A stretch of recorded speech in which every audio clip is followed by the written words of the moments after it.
Hi! Welcome to Vinayak star kitchen. ఈరోజు video వచ్చేసి coconut అలాగే మిల్క్ పౌడర్‌తో బర్ఫీ రెసిపీ. రాఖీ పండగ స్పెషల్ స్వీట్ రెసిపీ ఇది. మీరు కూడా ఈ రాఖీ పండగకి ఇలా ట్రై చేసి మీ ఫ్యామిలీ మెంబర్స్‌తో షేర్ చేసుకోండి. టేస్ట్ మాత్రం అద్దిరిపోతది. అంత టేస్టీగా ఉంటది. ఇప్పుడు ఈ బర్ఫీ కోసం ఒక బౌల్ తీసుకొని ఎండిన కోకోనట్ తీసుకోవాలి. ఇలా డ్రై కోకోనట్‌ని పొడిలాగా కాకుండా ఇలా పెద్ద పెద్దగా ఉండేలాగా కట్ చేసుకోండి. మనకి తురుముకునే దాంట్లో ఇలా పెద్ద హోల్స్ ఉన్న దాంట్లో పెట్టుకొని తురుముకుంటే ఇలా మనకి పెద్దగా పొడనేది వస్తది. ఇలా తురుముకొని ఇప్పుడు పక్కన పెట్టుకోండి. నేనైతే హాఫ్ కోకోనట్ తీసుకున్నాను. మీరు చేసే క్వాంటిటీని బట్టి కోకోనట్ తీసుకోవచ్చు. ఇప్పుడు ఒక బౌల్ తీసుకొని ఇందులో 1 కప్పు మిల్క్ పౌడర్ వేసుకొని 1 కప్పుకి 2 కప్పుల మిల్క్‌ను వేసుకొని మంచిగా ఉండలు లేకుండా మిక్స్ చేసుకోవాలి.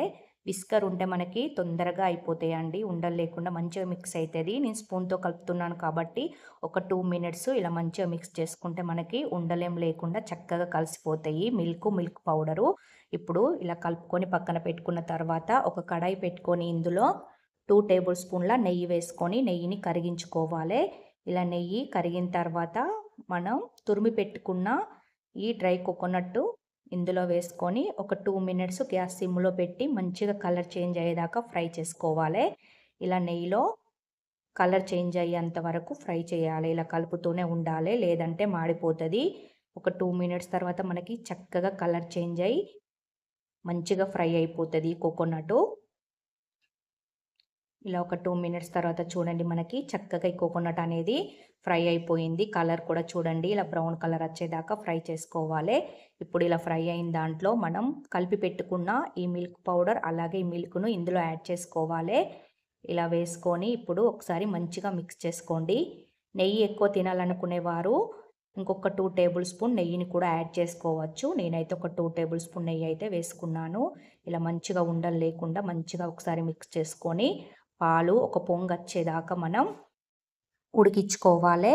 చూడండి మనకి పాలు పొంగుతున్నాయి కదా! ఇలా ఒక పొంగొచ్చిన తర్వాత ఇప్పుడు ఇందులో షుగర్ అనేది యాడ్ చేసుకోవాలి. షుగరు నేను హాఫ్ కప్పు షుగర్ అయితే కరెక్ట్‌గా సరిపోతుంది మనకి ఈ స్వీట్‌నెస్‌కి.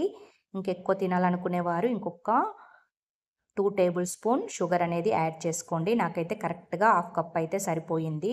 ఇప్పుడు ఇందులో హాఫ్ కప్పు షుగర్ వేసుకొని మంచిగా మిక్స్ చేసుకోవాలి.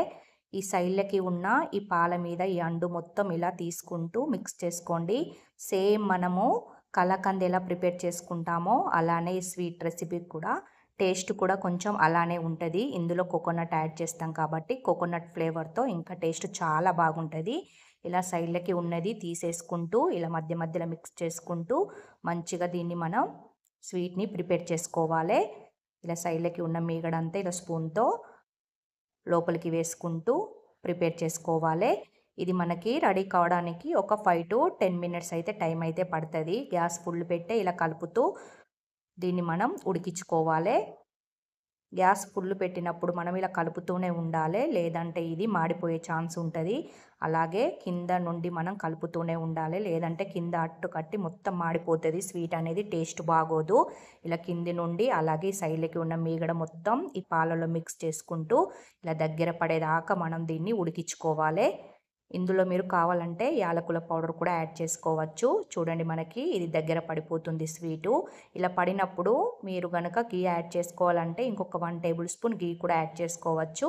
నేనైతే యాడ్ చేయడం లేదు. చూడండి ఇది మొత్తం దగ్గర పడి ప్యాన్ నుండి సపరేట్ అయ్యేంత వరకు దీన్ని మనం ఇలా కలుపుతూనే ఉడికించుకోవాలి. ఈ సైడ్లకు ఉన్న ఎడ్జెస్ మొత్తం ఇలా ఇందులో మిక్స్ చేసుకుంటూ స్వీట్ని అయితే ప్రిపేర్ చేసుకోవాలి. ఇప్పుడు చూడండి మనకి ప్యాన్ నుండి అయితే సపరేట్ అవుతుంది. మరి ఇంకెక్కువ సేపు ఉంచుకుంటే ఇది మాడిపోయి టేస్ట్ బాగోదు. ఇప్పుడు ఇలా సపరేట్ అయిన వెంటనే ఒక ప్లేట్‌కి ఆయిల్ అయినా సరే నూనె అయినా సరే అప్లై చేసుకొని ఆ తర్వాత మనం ప్రిపేర్ చేసి పెట్టుకున్న ఈ బర్ఫీ మొత్తం ఇందులో వేసుకొని ఇలా సమానంగా స్ప్రెడ్ చేసుకోవాలి. ఇలా స్పూన్‌తో అయినా చేసుకోండి, లేదంటే ఒక బౌల్‌కి ఆయిల్ రాసుకొని ఇలా స్ప్రెడ్ చేసుకుంటే మనకి అతకకుండా ఉంటుంది. ఇలా సైడ్‌లకి ఎడ్జెస్ కూడా సమానంగా స్ప్రెడ్ చేసుకోండి. మీ దగ్గర బటర్ పేపర్ కనుక ఉంటే కింద బటర్ పేపర్ వేసుకొని కూడా మనం ప్రిపేర్ చేసుకోవచ్చు. ఇప్పుడు ఇలా ఒకసారి హ్యాండ్‌తో గట్టిగా ప్రెస్ చేసుకొని సైడ్‌లకి ఎడ్జెస్ మొత్తం ఇలా సమానంగా చేసుకొని ఒక 30 మినిట్స్ కూల్ అయ్యేంత వరకు దీన్ని పక్కన పెట్టుకోండి. నేనైతే వేడి మీద ఉన్నప్పుడే కట్ చేసుకుంటున్నాను. ఎందుకంటే పిల్లలు ఆగట్లేదని వెంటనే కట్ చేస్తున్నాను. అందుకే మీకు మెత్తగా కనిపిస్తుంది. ఇది కూల్ అయిన తర్వాత మనకి కొంచెం గట్టిగా ఉంటది. సాఫ్ట్‌గా ఉంటది స్వీటు చల్లారిన తర్వాత. ఇప్పుడైతే నేనైతే వేడి మీదనే ఇలా నచ్చిన షేప్‌లో నచ్చిన పీసెస్ లాగా ఇలా కట్ చేసుకొని, ఆ తర్వాత ఇలా తీసుకొనైతే ప్లేట్‌లో సర్వ్ చేసుకుంటున్నాను. ఇంకా వేడిగానే ఉందండి. ఒక 10 మినిట్స్ పక్కన పెట్టానంతే. ఇంకా కాలుతుంది స్వీటు. ఇలా పీసెస్ లాగా తీసుకొని ఒక ప్లేట్‌లో వేసుకొని సర్వ్ చేసుకోవడమే. మీరు చల్లారిన తర్వాత ఇంకా నచ్చిన షేప్‌లో కట్ చేసుకుంటే పీసెస్ అనేటివి చక్కగా వస్తాయి. టేస్ట్ మాత్రం ఏమాత్రం తగ్గదండి. చూడండి. చూస్తుంటూనే నాకైతే ఎప్పుడెప్పుడు తినాలనిపిస్తుంది. అంత బాగున్నాయండి నిజంగా టేస్ట్ మాత్రం అద్దిరిపోయినాయి. ఈ కోకోనట్ మిల్క్ పౌడర్ బర్ఫీ మీకు నచ్చినట్లయితే సబ్స్క్రైబ్ చేయడం, లైక్ చేయడం, అలాగే మీ ఫ్యామిలీ మెంబర్స్‌తో షేర్ చేయడం అస్సలు మర్చిపోకండి. Thank you for watching. Bye.